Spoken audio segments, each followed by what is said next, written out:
Hey ladies, I got a lot of questions from the last videos about what is the 12 question game.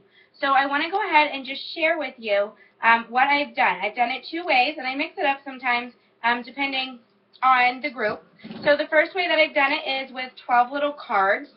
So let me actually explain first what is the 12 question game. That's a game that I play at the end of the party, and I let them ask me questions about my job, about being a consultant, and I give them some examples of questions that they can ask. And the reason I do this is because I want to know who is my most likely potential new recruit or new team member in the room. And whoever is asking the most questions, the best questions, usually the best questions, is the one that I want to make sure that I send her home with a recruiting packet and that I set up a date to talk to her and meet up with her in person preferably to go over what's in her packet and see if she thinks 31 might be a good fit for her.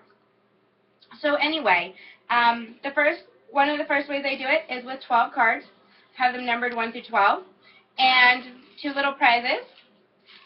Usually I have a key fob in there, sometimes a nail file, lip gloss, whatever I have. Just throw those little things in there. On the back of these, there's a nice little phrase on each one. So one to celebrate the little things, encourage each other, really anything I could come up with.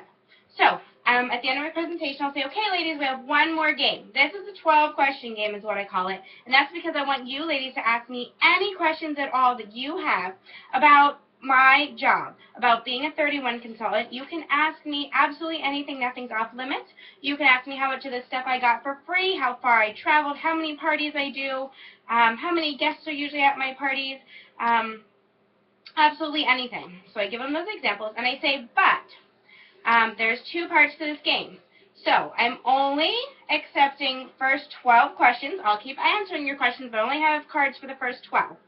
So I'll say I'm going to give you these, ladies. They're numbered. Put them number face down so I can't see them, and we'll do the second part. So ask the 12 questions. Sometimes it's hard to get 12 out of them, and I'll say, okay, come on. Now I know you have something to say. Just keep asking me questions, and I'll give them some more examples. I'll say we can't play the second part until we have all these cards out.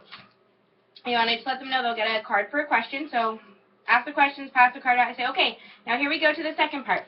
The way this is going to work is I'm going to randomly call the numbers, and if you have that numbered card, you're going to flip it over and read the nice thing I had to say about you, and then give me that card, and the first person can pick either the red or the green bag. The second person gets the other one, and we're going to go from there. When I call your number, flip over your card, read what's on it, and then you can steal the red or the green, and whoever has the last 2 cards at the end is going to have the prizes to take home with them. And then we just go back and forth. And that's a lot of fun when they go back and forth. They're trying to steal the cards. They're hoping their number doesn't get called because they know they want that for last. So I do that sometimes. The other way I do is I use these regular tickets, and I just have 12 of them already ripped off and put in my bag. And I'll say, okay, when we're going to have a game, I have one more prize to give you ladies. And I show them this envelope.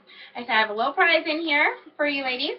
And I say, but you need to ask me some questions in order to get entered into the drawing for the prize. Again, I give them examples of questions, and I'll say, now I only have 12 tickets, so go ahead, ask me as fast as you can when the tickets are off. You can still keep asking me questions, but that's all the tickets I have for the drawing.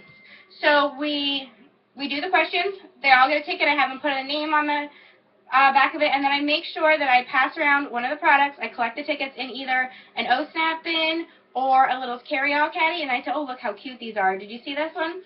In case they didn't, and they always comment on that as well. And then I just draw a name, and they get this envelope. Inside this envelope is a little card. It says free embroidery today on it. So that is their prize. Now the reason I use free embroidery today is because, 1, I don't have to buy prizes. 2, if they'd like to redeem their prize, they need to buy something because they'll need to buy the item to be embroidered. So that's what I have been using lately. Again, with this 12-question game, you must follow up with these people that are asking you these great questions. The point of the game is to find out who is your next possible new recruit. So if you just play the game and don't ask anybody, if they've ever thought about doing what you do. If you don't give out any recruiting packets, then you're just wasting your time, your guest time, and more importantly, you're wasting your prizes if you're not actually doing anything about the information you collect. So be sure to be smart about it, and go ahead and use that game and see how it works for you with your recruiting.